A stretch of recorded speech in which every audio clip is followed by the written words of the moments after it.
In this lecture, we will discuss removal of solids, calcium and other metals, dissolved organic, inorganic, phosphorus and nitrogen removal from wastewater. Relatively large solid particles are removed from water by simple settling infiltration process. The removal of colloidal solids from water usually require the process of coagulation. Hence, coagulation filtration is one of the most effective process than filtration alone. In coagulation, addition of coagulants to aggregate particles to larger size for removal of suspended materials from water followed by filtration. Of these, coagulant alum or filter alum is the most commonly used as a coagulant. Salts of aluminum and iron are also used.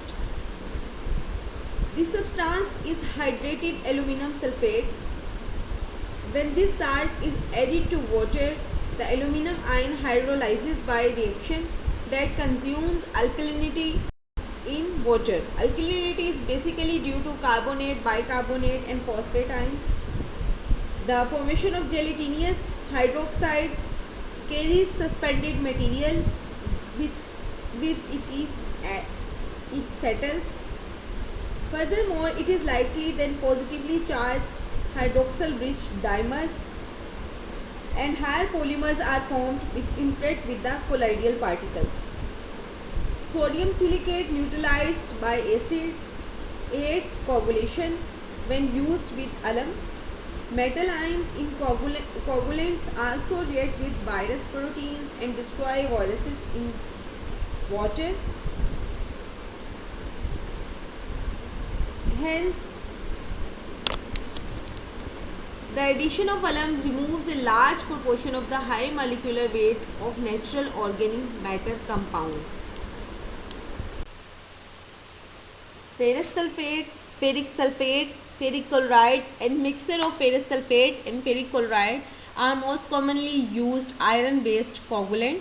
Anhydrous iron sulfate works over the wide range of pH 4 to 11 and it is converted into the iron hydroxide after the addition of water. Hydrolysis of iron sulfate during coagulation results in the formation of corresponding gel-like hydroxide and some positively charged mononuclear and polynuclear species. These positively charged compounds combine with negatively charged colloidal particles present in the wastewater by charge neutralization mechanism, and at the time of settling under gravity, these hydroxide and complex hydroxide sweep away remaining uncharged and charged colloidal particles of the wastewater with them and precipitate out. Hydrated iron sulfate work as a coagulant, but it works over pH range higher than 8.5 oxidized to iron 3 or by chlorine which act as oxidizing agent at low pH value. The performance of coagulant was primarily based on pH, total dissolved solid, biochemical oxygen demand, chemical oxygen demand and turbidity. Turbidity means cloudiness or milky appearance of treated water. Natural coagulants, starch, cellulose derivatives, proteinaceous materials, gums composed of polysaccharides are also used.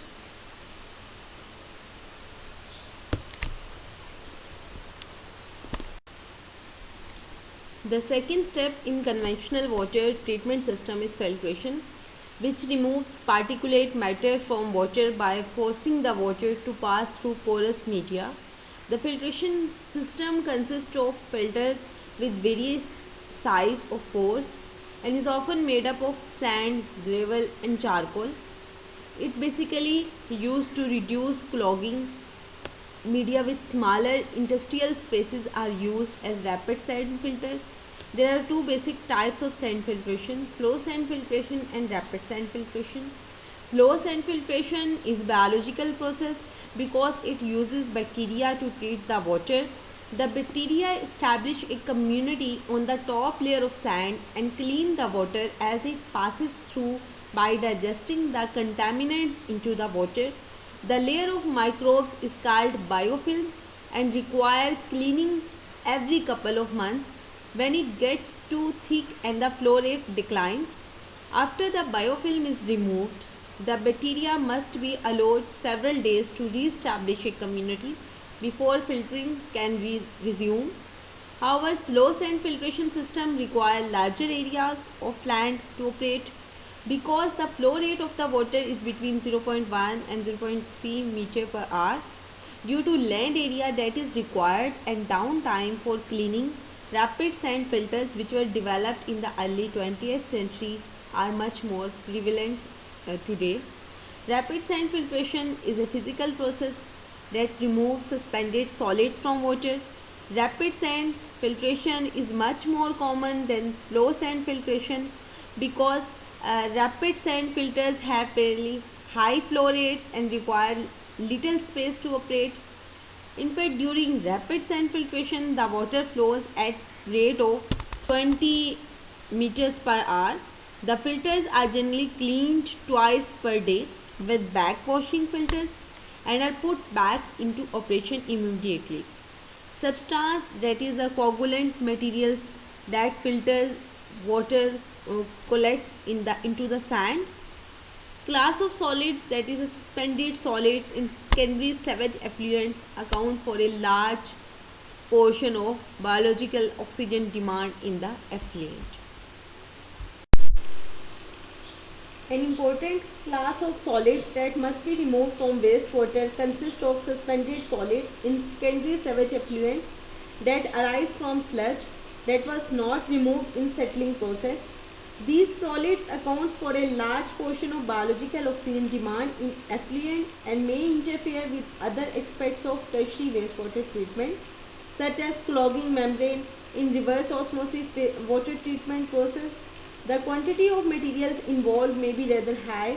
Process designed to remove suspended solids often will remove 10 to 20 mg per liter of organic material from secondary sewage effluent. In addition, small amount of inorganic material is also removed. Now the process used is dissolved air flotation, through which many of the particles found in water that have low density, close to even less than that of water, have been removed. Particles less than water have a tendency to rise to the surface from which they can be skimmed off, but is often a slow and incomplete process. The removal of such particles can be aided by dissolved air flotation, in which small air bubbles are formed that attach to particles, causing them to float. Flotation of particles with air can be accompanied by coagulation of the particles as aided by coagulant. The removal is achieved by dissolving air in the water or wastewater under pressure and then releasing the air at atmospheric pressure in flotation tanks basins. The released air forms teeny bubbles which adhere to the suspended matter, causing the suspended matter to float on the surface of water, where it may be removed by skimming device. Dissolved flotation is widely used in treating the industrial wastewater effluent from oil refineries, petrochemical and chemical plants, natural gas processing plants, paper mills, general water treatment and similar industrial facilities. In the oil industry, dissolved gas flotation often used instead of dissolved air flotation, in which dissolved gases like nitrogen dioxide is used instead of air.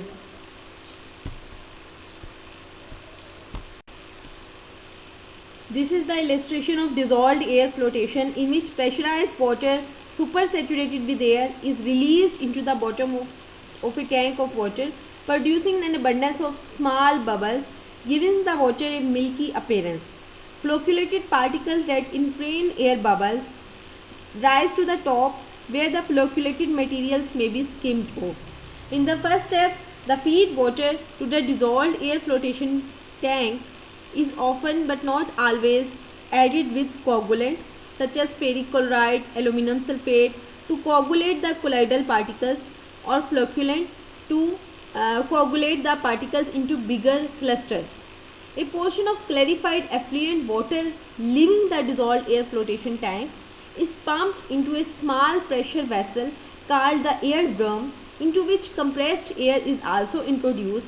This results in the saturated the pressurized effluent water with air. The air saturated water stream is recycled to the front of the float tank and flows through a pressure reduction valve just as it enters the front of the float tank, which results in the air being released in the form of teeny bubbles. Bubbles form at nucleation sites on the surface of suspended particles, adhering to the particles. As more bubbles form, the lift from the bubbles eventually overcomes the force of gravity. This causes the suspended matter to float to the surface, where it forms the froth layer, which is then removed by a skimmer, that is a skimming device. The froth-free water exits the float tank as the clarified effluent from the dissolved air flotation unit. This is the illustration of dissolved air flotation with diagram. In the first step, a portion of the clarified effluent water leaving the dissolved air flotation tank is pumped into the small pressure vessel. The feed water is pumped in addition with the coagulant. Any type of coagulant material is used, as alum is used. Flotation of particles with air can be accompanied by coagulation process. Water supersaturated with air under pressure is released to the bottom of the tank, where bubbles are formed in a layer of milky water. Bubble formation takes place. Dissolved air flotation, in which pressurized water supersaturated with air is released into the bottom of the tank, producing a milky white appearance. Flocculated particles that inflate air bubbles rise to the top, where the flocculated material may be skimmed off. A portion of the clarified effluent leaving the dissolved air flotation tank is pumped into small pressure vessel. This is known as air drum, into which compressed air is also introduced. This results in saturating the pressurized effluent water with air. The air saturated water stream is recycled to the front of the float tank and flows through a pressure reduction valve, as these are shown diagram, just as it enters the front of the float tank. Membrane filtration process. Filtration through membrane under pressure is an effective means of removing solid and impurities from water. Membrane filtration is a method of separating particles in liquid solutions and gas mixtures. The technique is used in a wide range of applications, ranging from dairy processing to wastewater treatment. The semi-permeable membrane acts as a barrier which retains large particles while allowing smaller molecules to pass through the membrane into permeate. Filtration through membrane. The purified water that goes through a membrane is known as permeate, and the smaller amount of material that doesn't go through the membrane is retentate. Membrane operates by size exclusion process. As membrane with smaller openings are used, smaller particles and even molecules and ions are excluded, but higher pressure are required and more energy is consumed. In order of decreasing pore size, common membrane processes such as microfiltration, ultrafiltration, nanofiltration and hyperfiltration are used. Membrane with smaller openings, small molecules are excluded at high pressure. A problem common to all membrane process is that posed by retentate, which is concentrated in substance that are removed from water. In some cases, these material may be discharged with wastewater, and retentate from reverse osmosis desalination of seawater may be returned to sea. Other options, depending upon the source of water treated, include evaporation of water, incineration of residues, reclamation of material from some industrial wastewater, and disposal in deep saline water. Membrane filtration system may also be called a particle filter. Particles with a diameter greater than 1 mm, such as gravel and sand, are removed through the sedimentation process. Particles with diameter greater than 100 micron, 0.1 millimeter, such as fine sand, are removed through sand filtration. As the pore size decreases, a greater proportion of material is retained as the water passes through the filter. Often a combination of several size filters is used so that large particles don't clog up too quickly. By using fine materials such as sand or expanded clay or applying a coagulant, it is possible to remove small particles between 1 and 100 microns in size. As among the filtration, microfiltration, ultrafiltration, nanofiltration are most commonly used, and membranes with progressively smaller pore size. Among them, the decreasing pore size, the common membrane process are microfiltration, and then in the next ultrafiltration, then nanofiltration, and then hyperfiltration in order of decreasing pore size. The membrane having the very decreased pore size used in the hyperfiltration.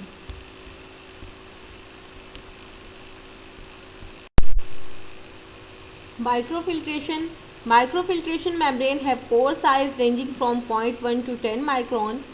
They are mainly used for the removal of large particulates, colloids and bacteria from feed streams. This is especially popular in food and beverage industry for treating wastewater before discharging it to a municipal wastewater.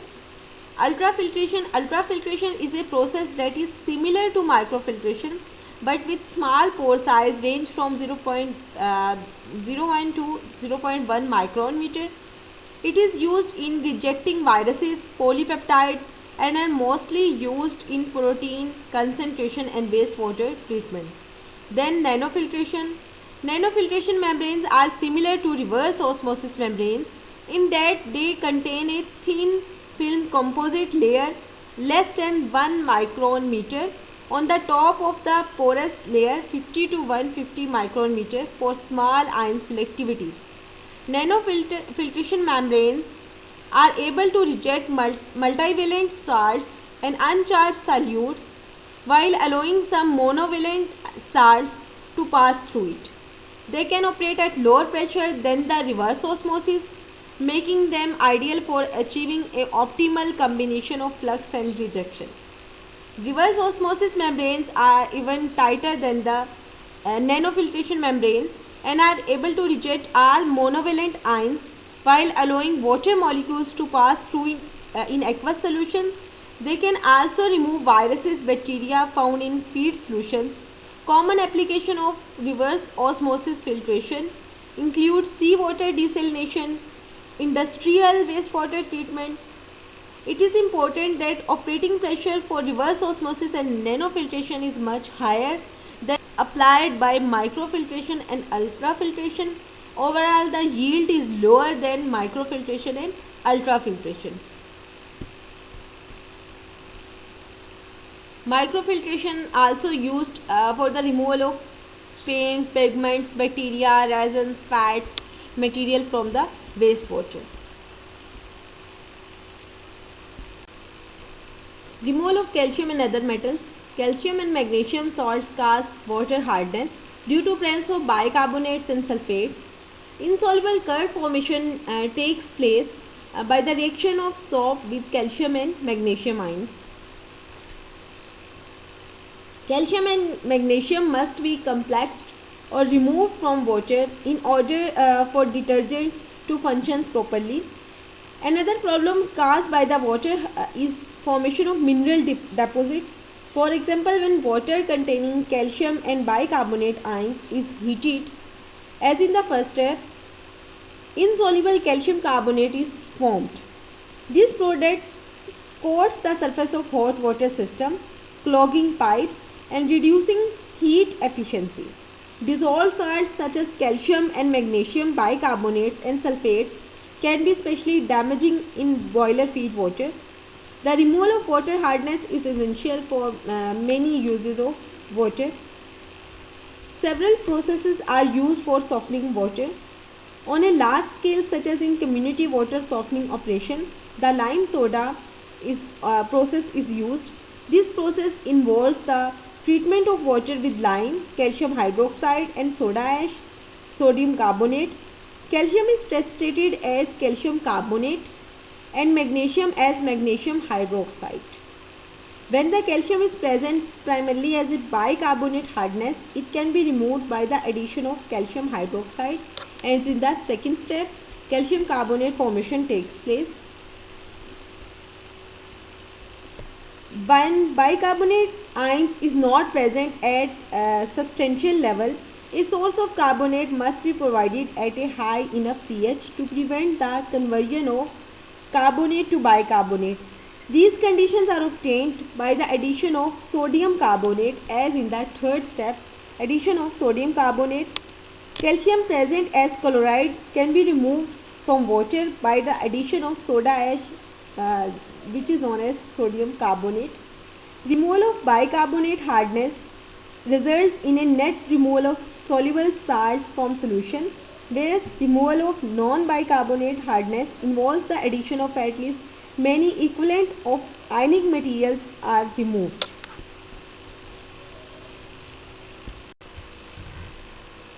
So the next is removal of magnesium. The precipitation of magnesium as the hydroxide require a higher pH than the precipitation of calcium as the carbonate. As in this step, magnesium hydroxide formation takes place. The high pH required may be provided by the basic carbonate ion from soda ash. The formation of bicarbonate takes place when soda ash reacts with water. Some large-scale lime soda softening plants make use of precipitated calcium carbonate products as source of additional lime. The calcium carbonate is first heated to at least 825 degrees Celsius to produce calcium oxide, which is known as quicklime. As in this step, calcium carbonate is heated to produce the calcium oxide. Then the quicklime, which is the calcium oxide, is then slacked with water to produce calcium hydroxide. In the fourth step, it is shown water softening process suffers from two disadvantages. First, because of supersaturation effect, some calcium carbonate and magnesium hydroxide remain in the solution. Supersaturation basically is a solution that contains more of the dissolved material than could be dissolved by the solvent under normal circumstances. It can also be referred to a vapor of a compound that has higher pressure than vapor pressure of that compound. If this calcium carbonate and magnesium hydroxide not removed, these compounds will precipitate at a later time and cause harmful deposits or undesirable cloudiness in water. The second problem results from the use of highly basic sodium carbonate, which gives the product water as an excessively high pH up to 11. To overcome these problems, water is decarbonated by bubbling carbon dioxide into it. The carbon dioxide converts the slightly soluble calcium carbonate and magnesium hydroxide to their soluble bicarbonate forms as below mentioned equations. Calcium carbonate converts the carbon dioxide to bicarbonate and magnesium hydroxide converted into also bicarbonate ions. The carbon dioxide also neutralizes excess hydroxide ions. The pH is brought within the range of 7.5 to 8.5 by recarbonation. The source of carbon dioxide used in the recarbonation process may be from the combustion of carbonaceous fuel, scrubbed steak gas from a power plant frequently utilized, water adjusted to a pH, alkalinity and calcium very close to calcium carbonate saturation is labeled chemically stabilized. It neither precipitates calcium carbonate in water mains, which can clog the pipes, nor dissolves protective calcium carbonate coating from the pipe surface. Water with calcium concentration much below calcium carbonate saturation is called aggressive water. Calcium may be removed from water very efficiently by the addition of orthophosphate. It should be pointed out that the calcium formation of slightly soluble product for the removal of undesired solutes such as hardness ions, phosphate, iron, magnesium, manganese must be followed by sedimentation in a suitable apparatus. Coagulants must be added and filtration implied for the complete removal of these sediments. Chelation. Chelate, sometimes referred to as castrant, is a specialized molecule designed to bind positively charged metal ions, most commonly calcium and magnesium ion in the solution. By binding them with a chelate, you prevent these minerals from forming insoluble precipitate on the surface of your walls or your shower head. Chelates can bind with any metal ions in the solution, not just calcium and magnesium. Iron and manganese also bind with the chelate. Iron and manganese, less prevalent in water supply, can also lead to significant cleaning problems, including the formation of deposits such as iron oxide in the form of rust and manganese dioxide. Chelates in solution will also bind with these ions, preventing them from forming deposits on the top of the layer. Complexing agent that is used as a chelate include EDTA, phosphates, NTA, nitrile triacetic acid, citrates, silicates, and polymer of acrylic and malic acid. Chelating calcium ion with excess EDTA reduces concentration of hydrated calcium ion. Chelation is most commonly used for the removal of metal ions in the solution into the wastewater. Water may be purified by ion exchange, that is the reversible transfer of ions between aqueous solution and a solid material capable of binding ions. Ion exchange resins, basically resin or polymer that act as a medium for ion exchange or sport structure, normally in the form of small micro beads approximately 0.25 to 0.5 millimeter radius, usually white or yellowish, fabricated from an organic polymeric substrate. Four main types of ion exchange resins differ in their function. Ion exchange resin may be strongly acidic, that is containing the sulfonic acid group, for example sodium polystyrene sulfate, which is used for the removal of water hardness. Next is strongly basic quaternary ammonium compound, for example containing trimethyl ammonium group. Next is weakly acidic, that contain carboxylic group, removing the alkalinity. Alkalinity means bicarbonate, carbonates, ions removal. Weakly basic, typically featuring primary, secondary or tertiary amino group, for example polyethylene amine groups. Ion exchange resins may be divided into two categories: anion exchange resins and cation exchange resins. Anion exchange resins attract negatively charged ions, while cation exchange resins attract positively charged ions. The removal of sodium chloride from solution by two ion exchange reactions. First, by the water is passed over a solid cation exchanger in the hydrogen form. Next, the water is passed over an anion exchanger in the hydroxide ion form. Thus, the cation ion in the solution are replaced by the hydrogen ion and anions by the hydroxide ion, yielding water as a product. The softening of water by ion exchange doesn't require the removal of all ionic solutes, just those cations responsible for water hardness. Therefore, only a cation exchange resin is necessary. Furthermore, the sodium rather than the hydrogen form of the cation exchanger is used.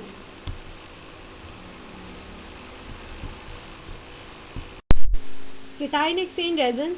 Cation exchange method removes the hardness of water but induces acidity in it.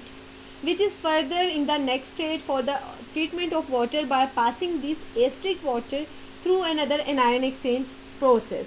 The water softening capability of cation exchanger is shown where sodium ion on the exchanger is exchanged for the calcium ion in the solution, as in this figure, involving replacement of calcium ion in water with the sodium ions donated by cation exchange resins. The same reaction occurs with the magnesium ion. Water softening by cation exchange is a widely used, effective and economical process. In many areas having low flow rate, widespread home water softening by ion exchange cause deterioration of water quality arising from the contamination of wastewater by sodium chloride. Such contamination results from the periodic needs to regenerate a water softener with sodium chloride in order to displace calcium and magnesium ions from the resins and replace these hardness ions with the sodium ions. As in this equation, cation exchanger in which cation itself has negative charge and exchange positively charged ions as protons with the sodium chloride solution. Sodium ions are replaced by the proton ions and cation having the negative charge and replace the positively charged ions. These resins are known as cation exchange resins. Now the next step for the water softening after cation exchange resins, anion exchange resins are used to remove the acidity of water. Often these are styrene divinyl benzene copolymer resins that have quaternary ammonium cations as an integral part of the resin. As these resins remove the hydroxyl anion exchange resins, that is the exchange of anions. Anion exchange resins itself resins have the positive charge, as this equation represents that anion exchange resins material, any type of the copolymer which acts as a resin material, have the positive charge, and the exchange of hydroxyl ion with the chloride ion takes place and removal of water takes place. During at the end, this sodium chloride must be used. During regeneration process, a large excess of sodium chloride must be used. Appreciable amount of dissolved sodium chloride can be introduced into sewage by this route. Strongly acidic cation exchange resins are used for the removal of water hardness. Weakly acidic cation exchange resins having the functional group carboxylic group are useful for removing alkalinity. Alkalinity is basically due to bicarbonate ion species, hence a strong base to neutralize the acid of a weak acid cation exchange resin. In this application, ion exchange resins are used to remove poisonous copper, hazardous metal, lead and cadmium ions from the solution, replacing them with other innocuous ions such as sodium and potassium that are not hazardous metals. Few ion exchange resins remove chlorine or organic contaminants from water. This is usually done by using an activated charcoal filter mixed in with the resin. There are some ion exchange resins that do remove organic ions such as magnetic ion exchange resins. Domestic water purification resins is not usually recharged. The resin is discarded when it can no longer be used. There are four main types of standard water treatment that include strong base anion resin, weak base anion resin, strong acid cation resin and weak acid cation resin. Strong base anion resin are strong enough to remove both strong and weak acid, including carbonic acid, salicylic acid, demineralization, dealkalization, desilication, as well as removal of total organic carbon or other organics depending on the type of resins were performed using strong base anion resins. Weak base anion resins remove anions associated with strong acids like chloride and sulfate and will not remove weak acids like carbon dioxide and silica. Weak base anion resins are combined with the strong base anion resins to perform the demineralization process. Both of these when combined increase the efficacy of the resin. Strong acid cation exchange resins are among the most widely used resins, especially for the softening application, as they are effective at complete removal of hardness of ions such as magnesium or calcium. Certain varieties of soft acid cation resins have been developed for application demanding removal of barium, radium from drinking water or other streams. Soft acid cation resins can be damaged by oxidants and fault by iron or manganese, so care must be taken to avoid exposure of the resins to these materials. Weak acid cation exchange resins remove cations associated with alkalinity, such as removal of temporary hardness takes place as the removal of carbonates, bicarbonates, ions, and are used for the demineralization, dealkalization applications, removal of alkali and demineralization minerals and nutrients from water. Additionally, weak acid cation resins tend to have high oxidation resistance and mechanical durability, making them a good choice for streams containing oxidants such as hydrogen peroxide and chlorine. Very low level of exotic organic compounds in drinking water are suspected of contributing cancer and other maladies.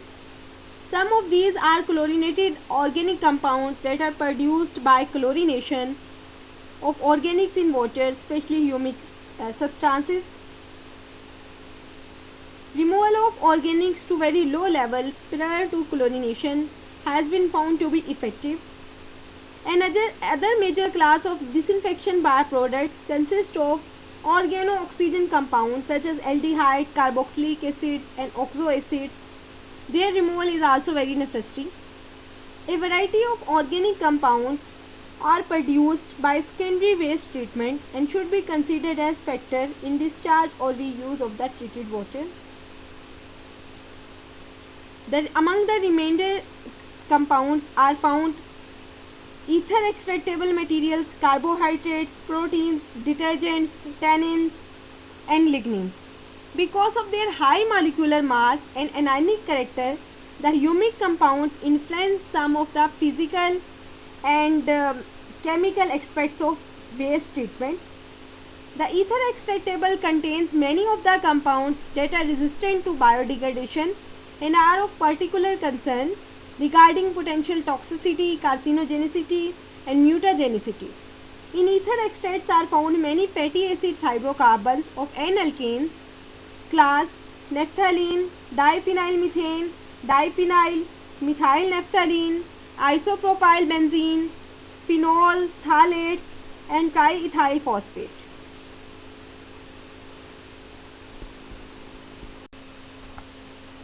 The standard method for the removal of dissolved organic material is adsorption on activated carbon, a product that is produced from a variety of carbonaceous materials including wood, pulp, meal, peat, lignite.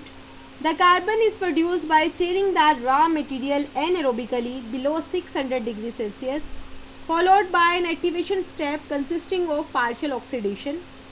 Carbon dioxide may be employed as an oxidizing agent at 600 to 700 degrees Celsius and converted into carbon monoxide, or the carbon may be oxidized by steam at 800 to 900 degrees Celsius, conversion into carbon monoxide. These processes develop porosity, increase the surface area, leave the carbon atoms in arrangements that have affinities for organic compounds. Activated carbon comes in two general types. First is known as granulated activated carbon, second is known as powdered activated carbon. Granulated activated carbon consists of particles 0.1 to 1 mm in diameter, and powdered activated carbon particles are of 50 to 100 micron meter in diameter. The exact mechanism by which activated carbon holds organic material is not known. However, one reason for the effectiveness of this material is adsorbent, is its surface area of adsorbent. Removal of organics may also be accomplished by adsorbent synthetic polymers. Such polymers for example known as Amberlite XAD4, name of that synthetic polymer. This having hydrophobic surfaces and strongly attract insoluble organic chlorinated pesticides. The porosity of these polymer is up to 50% by volume and the surface area may be as high. They are readily regenerated by solvents such as isopropanol and acetone. Under appropriate operating conditions, these polymers remove virtually all non-ionic organic solutes. For example, phenol at 250 mg per liter is reduced to less than 0.1 mg per liter by appropriate treatment with this synthetic polymer Amberlite. Oxidation of dissolved organics hold some promise for their removal. Ozone, hydrogen peroxide, molecular oxygen, chlorine and its derivatives, permanganate or ferrate, iron 6 can be used. Electrochemical oxidation may also be possible in some cases.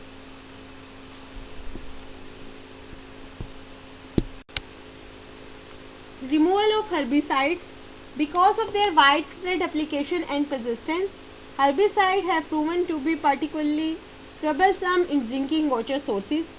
Their level vary with season related to times as these herbicides are applied to control weeds.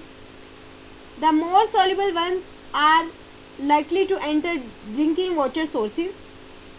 One of the most troublesome is atrazine, which is often manifested by its metabolite conversion of atrazine into its derivative D-style atrazine.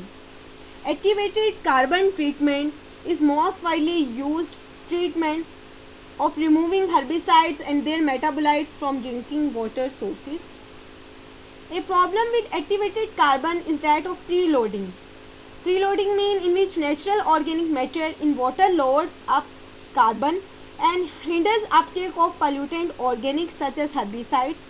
Pre-treatment to remove such organic matter such as flocculation, precipitation of humic substances can increase the efficacy of activated carbon for the removal of herbicides and other organic material.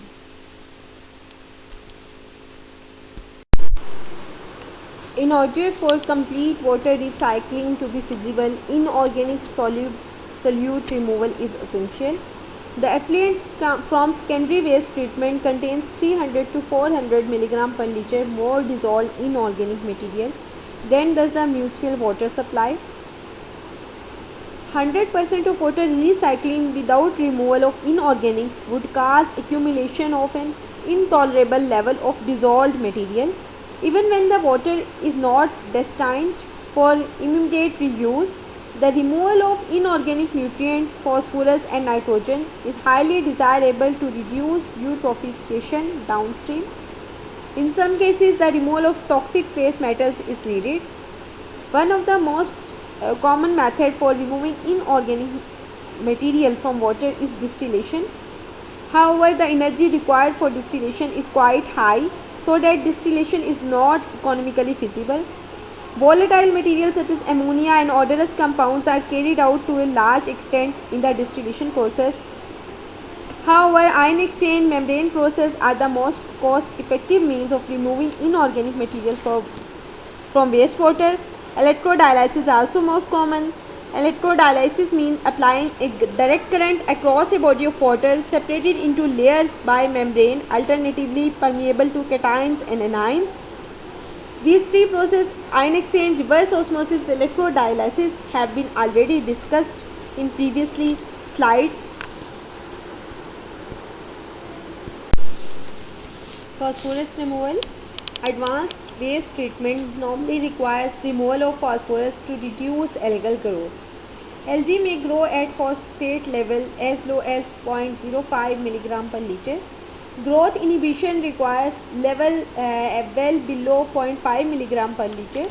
Since municipal waste typically contain approximately 25 mg per liter of phosphate as orthophosphate, polyphosphate and insoluble phosphate, the efficiency of phosphate removal must be quite high to prevent algal growth. This removal may occur in sewage treatment process, in primary settler tank, second in aeration chamber of activated sludge, third after secondary waste treatment. All these processes have been mentioned in detail in previously slides. Activated sludge treatment removes about 20% of the phosphorus from sewage. Thus, an appreciable fraction of largely biological phosphorus is removed with the sludge. Detergents and other sources contribute significant amount of phosphorus to domestic sewage, and phosphate ions remain in the effluent. However, some waste such as carbohydrate waste coming from sugar refineries are so deficient in phosphorus that supplementation of waste with inorganic phosphorus is necessary for the proper growth of microorganisms degrading the waste. Under some sewage plant operating condition, much greater than normal phosphorus removal has been observed. In such plants, characterized by high dissolved oxygen, high pH levels in the aeration tank, removal of 60 to 90% of the phosphorus has been attained, yielding 2 or 3 times the normal level of phosphorus in the sludge. In a conventionally operated aeration tank of activated sludge plant, carbon dioxide level is relatively high because of the release of the gas by degradation of the organic material in water. The aeration rate is not maintained at very high level because oxygen is transferred more efficiently from air when dissolved oxygen level in water are low. Therefore, the aeration rate is not high enough to sweep out sufficient dissolved carbon dioxide to bring its concentration down to low levels. pH generally is low enough that phosphate is maintained primarily in the form of phosphate ion. However, at high rate of aeration in hard water, the carbon dioxide is swept out, pH rises, reactions such as follow occur, calcium with the phosphate ions and water conversion into the calcium hydroxyapatite.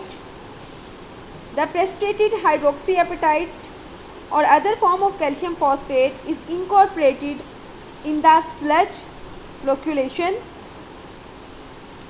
Thus, under anaerobic conditions, when the sludge medium becomes more acidic due to higher carbon dioxide levels, the phosphate returns to the solution.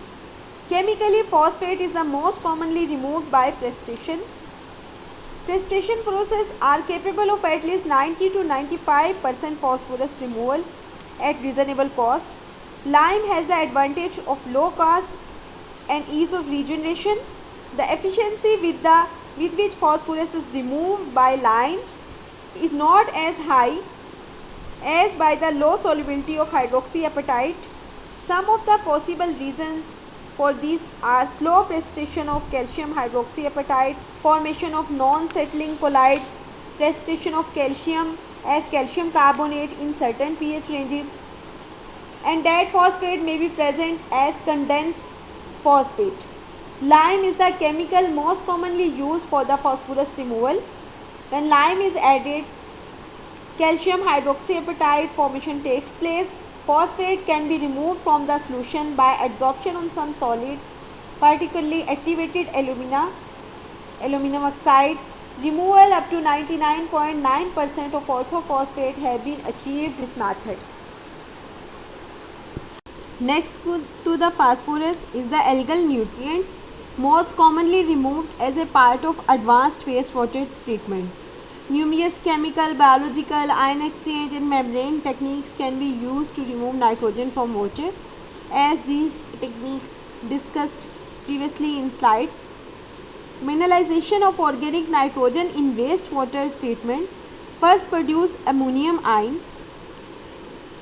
The most common chemical process for nitrogen removal from wastewater is reaction of nitrogen in the form of ammonium ion with hypochlorite, which is produced from chlorine, to produce elemental nitrogen that is evolved as a gas. The reaction is as follows. Ammonium reacts with the hypochlorite Then at the end, the conversion of nitrogen gas, that is evolved as a gas. Nitrification followed by the denitrification is the most common biological means of removing inorganic nitrogen from wastewater and the most effective technique. The first step is essentially complete conversion of ammonia and organic nitrogen to nitrate under strongly aerobic conditions in the presence of nitrifying bacteria. The second step is the reduction of nitrate to nitrogen gas. The reaction is also catalyzed in the presence of denitrifying bacteria and require a carbon source and a reducing agent such as methanol. The denitrifying process may be carried out either in a tank or on a carbon column. In a pilot plant operation, conversion of 95% to nitrate and 86% of nitrate to nitrogen have been achieved.